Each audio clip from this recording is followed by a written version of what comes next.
According to Greek philosophers, everything in the world is made of 4 elements: fire, earth, air and water, taken in different proportions.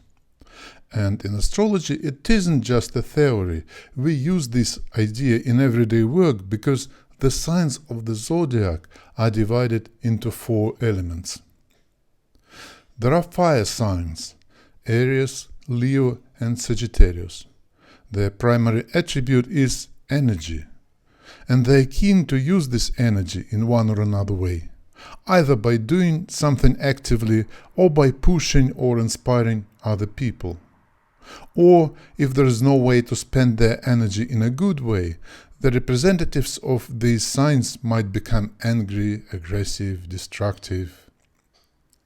If someone has little fire or no fire, this person has a lack of energy.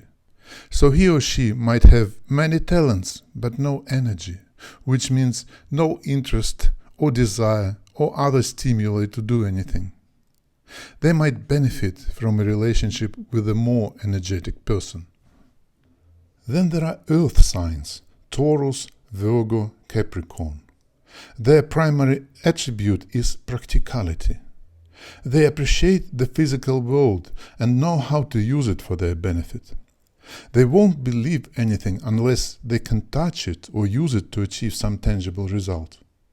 Money, food, clothes, all this stuff is very important for the earth signs. And if under stress or in unfavorable conditions, they can become very possessive. A person with little or no earth might be unable or not interested in achieving some tangible, practical result of their actions. Next, the air signs: Gemini, Libra, Aquarius. Their primary attribute is information. In the same way how the earth signs want to have many material things, the air signs prefer to possess a lot of knowledge. It is important for them to be informed, to share information with others, and they know very well and appreciate different sources of information. Their potential weakness is that they can be out of touch with reality, a bit too theoretical. People with little air usually have problems with communication, or they might be simply not interested in communicating with others. Finally, there are water signs, and their key attribute is emotion. These are Cancer, Scorpio and Pisces. They often seem mysterious or irrational because emotions are invisible, but actions caused by those emotions are visible, and they seem to have no reason. Water signs need to feel good. They appreciate the emotional atmosphere, and they can share their feelings, both good and bad, with other people. Their intuition is strong, and if both partners have strong water, they can communicate without words. When in difficult conditions, they might become too dependent on their negative moods. People with little or no water might be unable to empathize with others. They're emotionally isolated and might not understand things that are so simple and obvious for others. Now, it is typical to think of people as of representatives of their so-called star sign, or we'll learn one day that that is actually the sun sign. For example, those born in the end of March or first 20 days of April might think of themselves, "Oh, I'm Aries, so I'm a fire sign." It's okay to think like that, but such approach is very primitive. Pure representatives of a particular element do not exist in nature.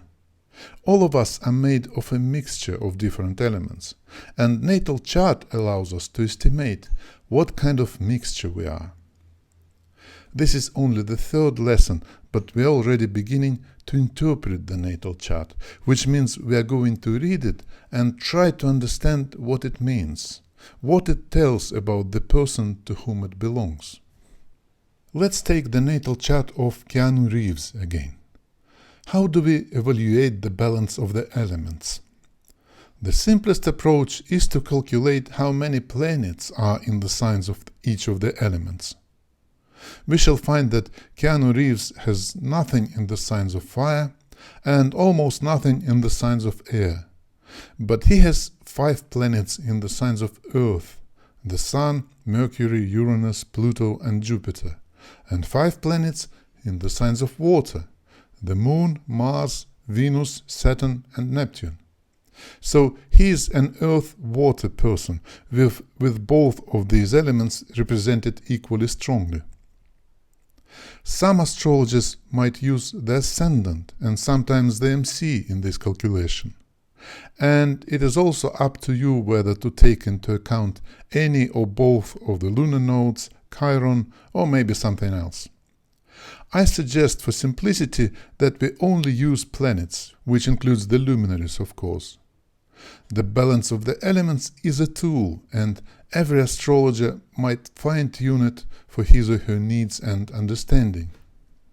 Notice that the free charting service at astro.com creates a table that will help you to count the number of planets in the signs of different elements. Here it is. You can guess that the letters F, A, E, W on the left-hand side of the table stand for fire, air, earth and water. There is also another way to further customize the balance of the elements, this tool. The Sun and the Moon are the most visible objects in the universe, so they might be the most important, and we might decide to assign to them more points than to the other planets, for example 4 points. There are also so-called personal planets. In astrology, they primarily help to understand the features of personality. They are Mercury, Venus and Mars. They are also important, maybe slightly less than the luminaries, so let's assign 3 points to each of them.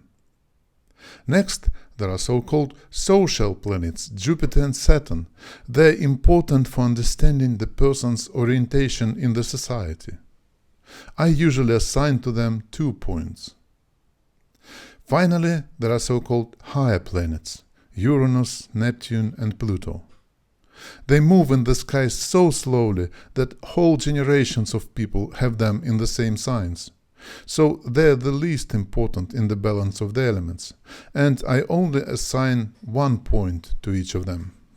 Now let's recalculate the balance of the elements for Keanu Reeves, taking into account the number of points assigned to different planets. We'll have 11 points for the Earth, 4 for the Sun, 3 for Mercury, 2 for Jupiter, 1 for Uranus and 1 for Pluto.